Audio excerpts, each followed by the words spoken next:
हरि ओम सर्वेभ्यः संस्कृताभ्यासाय स्वागतम्। जयतु भारतं जयतु संस्कृतं। ఈ రోజు మనం సంస్కృత భాషలో ఏ భాషలో అయినా సరే ఎక్కువగా ఉపయోగించే పదాలు కొన్ని చూద్దాము। మొదటిది అపి। అపి అంటే కూడా। అహం పాఠం పఠామి, మమ పుత్రః అపి పాఠం పఠతి। రామः పాఠం పఠతి, गोपालः अपि पाठं पठति। मम पुत्री विपणिं गच्छति, अहम् अपि गच्छामि।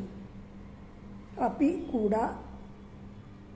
अहं किम् अपि न जानामि, किम् अपि किमपि किमपि कल्पिస్తే సరిపోతుంది। किमपि न जानामि అంటే ఏమీ తెలియదు, ఏమీ కూడా తెలియదు। అహం కాశీనగరం గచ్చామి, మమ మిత్రం అపి ఆగచ్చతి। అద్యత్వే ఆమ్రఫలాని కుత్రాపి నాస్తి। అద్యత్వే అంటే ఈ రోజుల్లో, ఆమ్రఫలాని మామిడి పళ్ళు, కుత్రాపి నాస్తి, కుత్రాపి అంటే ఎక్కడా కూడా లేవు। తర్వాతది ఇతి। ఇతి అంటే అని। సత్యం వద, ధర్మం చర ఇతి తైత్తరీయోపనిషత్ వదతి। ఉత్తిష్ట జాగ్రత్త ఇతి స్వామి వివేకానందः వదతి। సమయः వృధా మా కరోతు ఇతి మమ మాతా వదతి।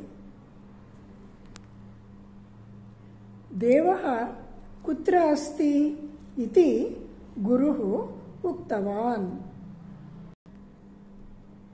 అహం న జానామి ఇతి శిష్యः వదతి। ఇతి అంటే అని, తర్వాత ఏవ। ఏవ అంటే మాత్రమే, అదే అన్నమాట। అహం అన్నం ఏవ ఖాదామి, అహం మధ్యాహ్నే అన్నం ఏవ ఖాదామి। రాత్రౌ రోటికాం ఏవ ఖాదామి। అహం దేవాలయం ఏవ గచ్చామి। సర్వే సంస్కృతం ఏవ వదంతు। సా గృహం ఏవ గతవతి, వెళ్ళింది, తను ఇంటికి మాత్రమే వెళ్ళింది। తర్వాత పదము అతః। అతః అంటే అందుకని। అభ్యాసం నాస్తి అతః ఏవ వక్తుం న శక్నోమి। అభ్యాసం నాస్తి లేదు, అభ్యాసం లేదు। అతః ఏవ అందుకే, అతః ఏవ వక్తుం న శక్నోమి, వక్తుం భాషణం కర్తుం న శక్నోమి। శక్నోమి అంటే గలను అన్నమాట, నా శక్నోమి అంటే చెయ్యలేను। అహం వక్తుం న శక్నోమి, అహం వక్తుం శక్నోమి। సహ మౌనం పాలయతి, అతః భాషణం న కరోతి। సహ మౌనం పాలయతి, అతః భాషణం న కరోతి। सा न पठति, अतः एव न्यूनम् अंकान् प्राप्नोति। सा न पठति, अतः एव अंदुके, अतः एव न्यूनम् अंकान् प्राप्नोति। న్యూనం అంటే కొద్దిగా మార్కులు, కొంచెం మార్కులే పొందుతున్నాడు। సా అన్నాం కదా, పొందుతోంది। సమయః నాస్తి అతః గృహం న గచ్చామి। సమయః నాస్తి అతః దేవాలయం న గచ్చామి। తర్వాత పదము యతః. యతః అంటే ఎందుకంటే. అహం శ్వః మమ మాతులస్య గృహం గచ్చామి. యతః పరశ్వః తస్య షష్ఠిపూర్తి అస్తి. పునః వదామి. అహం శ్వః మమ మాతులస్య గృహం గచ్చామి. యతః పరశ్వః తస్య షష్ఠిపూర్తి అస్తి. అనంతరం శిశుః రోదితి. యతః తస్య మాతా న ఉన్నయతి. ఉన్నయతి అంటే ఎత్తుకోవడం. శిశుః రోదితి. శిశుః రోదితి ఏడుస్తున్నాడు. యతః ఎందుకంటే తస్య మాత అతని యొక్క తల్లి నా ఉన్నయతి ఎత్తుకోవడం లేదు, అందుకని. యతః అంటే అందుకని. బాలతి యాత్రాం ఆగంతుం న శక్యతే. యతః తస్య లఘు బాలకః అస్తి. పునః వదామి. మాలతి యాత్రాం ఆగంతుం న శక్నోతి. అంటే యాత్రకి రావడానికి రాలేకపోతోంది. యతః ఎందుకంటే తస్య లఘు బాలకః అస్తి. ఆమెకి చిన్న అబ్బాయి ఉన్నాడు. యతః అందుకని. సహ చోరయితుం న ఇష్టవాన్ పరంతు తస్య పుత్రః బుభుక్షా ఆసీత్. సహ చోరయితుం న ఇష్టవాన్. చోరయితుం అంటే దొంగతనం చేయడానికి ఇష్టం లేదు. నా ఇష్టవాన్ పరంతు తస్య పుత్రః బుభుక్షా అస్తి.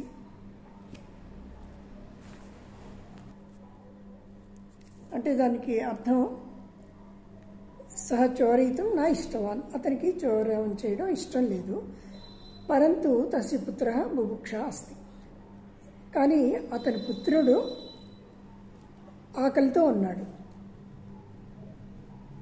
అహం బృహత్ కపాటికాం క్రీణామి. బృహత్ కపాటికాం క్రీణామి. యతః మమ సమీపే బహూని వస్తూని సంతి.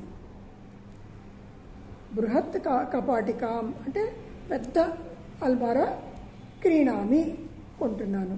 యతః ఎందుకంటే మమ సమీపే బహూని వస్తూని సంతి, చాలా వస్తువులు ఉన్నాయి.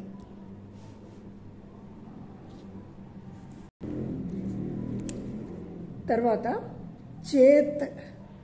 చేత్ అంటే అందువలన. వాక్యాలు చెప్తాను కదా, అప్పుడు మీకు అర్థమవుతుంది.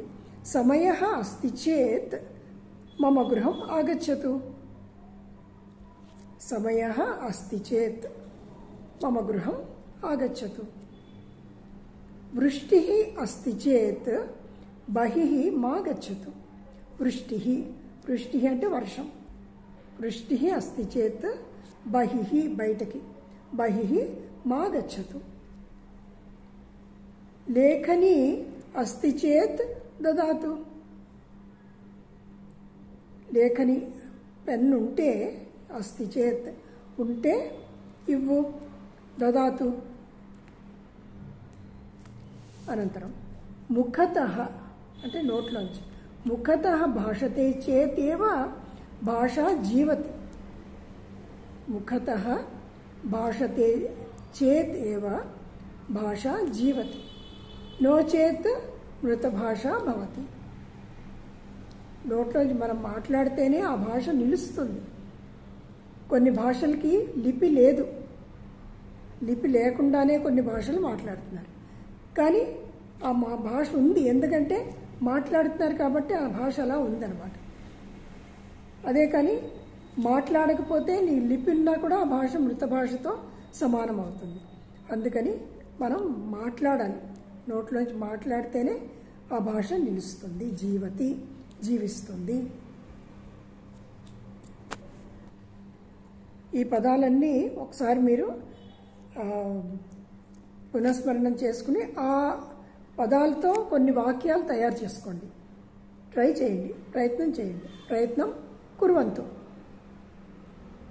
అస్తు. అహం ఇదానీం సమాపయామి. పునర్మిలామः. జయతు భారతం, జయతు సంస్కృతం.